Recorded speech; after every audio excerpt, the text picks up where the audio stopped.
नमस्कार YouTube family, आज बनवत आहे मी मेथीचे लाडू। तर बघू शकता असे मेथीचे लाडू तयार झालेले आहे। तर त्यासाठी मी घेतले आहे एक बगुनाभर गहू। तर हे 1 किलो गहू आहे। तर अर्धे मी भाजून घेत आहे। चांगलं गोल्डन कलर येईपर्यंत आपल्याला भाजायचं आहे। तर एकामागे एक सर्व मी भाजून घेत आहे, बघू शकता। तर थंडीच्या दिवसामध्ये मेथीचे लाडू करणे खूप छान आहे आरोग्यासाठी। तर त्यानंतर मी मेथीला भाजून घेत आहे थोडं, आणि त्यानंतर उडदाच्या डाळीला भाजून घेत आहे। बिना साल्टेची उडदाची डाळ आहे। तर तिला चांगल्या प्रकारे भाजून घेतलेली आहे। तर सर्व मिक्स करून मी गिरणीवरून दळून आणणार आहे। तर बघू शकता आता त्यासाठी मी 1 किलो गूळ घेतला आहे, आणि गहू घेतले त्याच मापाने खारी खोबऱ्याचं पावडर आहे, डिंक आहे, आलसी आहे, आलिंग आहे, आणि काजू बदाम आणि गोडांबी आहे। तर यांना सर्वांना मी एक एक करून भाजून घेणार आहे। आणि एवढं पीठ आहे आपलं। तर त्यातून मी थोडंसं पीठ उरून ठेवलेलं आहे। तर तेलामध्ये मी आधी डिंक तळून घेणार आहे।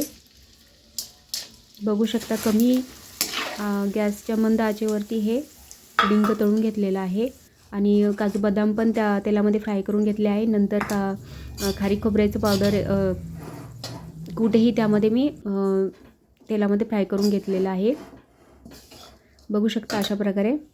आणि ते सर्व मी यामध्ये पिठामध्ये मिक्स करण्यासाठी ठेवून देत आहे। नंतर आलसीला मी चांगले कलर येईपर्यंत अशी तडतड होते तोपर्यंत तिला भाजून घ्यायचं आहे, बघू शकता। त्यानंतर मग मी हालिंगलाही भाजून घेत आहे। आलसी आणि हालिंग हे आपल्या आरोग्यासाठी, गुडघेदुखीसाठी, कंबरदुखीसाठी खूप उपयोगी आहे। तर बघा अशी तडतड होईपर्यंत तिला भाजून घ्यायची आहे। त्यानंतर मी गोडांबी भाजून घेत आहे। गोडांबी ही आपल्या कंबरदुखीसाठी चांगली असतात। तर खलबत्त्यामध्ये मी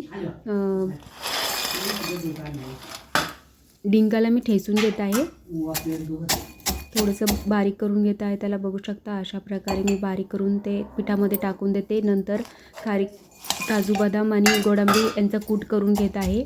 जास्त नाही करत, थोडंच करते, लहान लेकरंही खातील त्यामुळं। तर हे आपलं मिक्सरमधून काढून घेत आहे मी ही आलसी आणि हालिंग।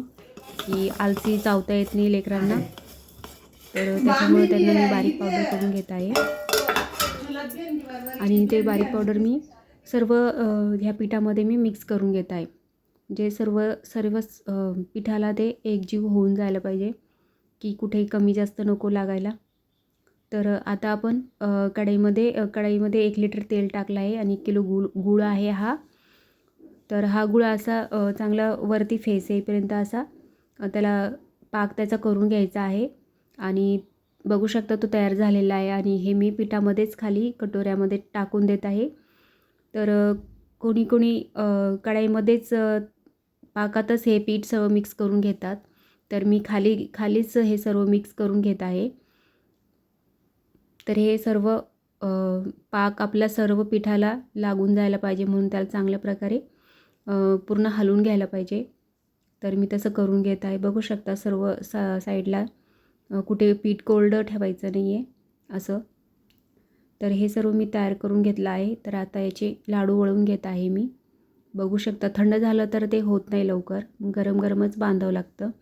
तर हे माझे लाडू तयार झालेले आहे, बघू शकता। तर तुम्हीही करून पहा लाडू। तर चॅनलवर नवीन असेल तर सबस्क्राईब नक्की करा। Thanks for watching.